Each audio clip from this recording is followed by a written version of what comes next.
Good morning, guys.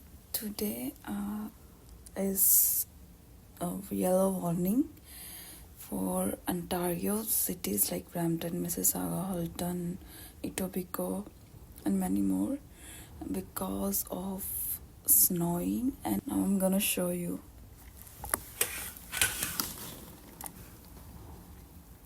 See.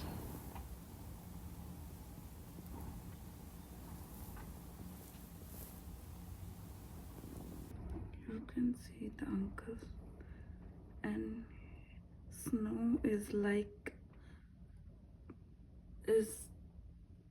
till his knees. See how much snow, and it is very difficult to go outside.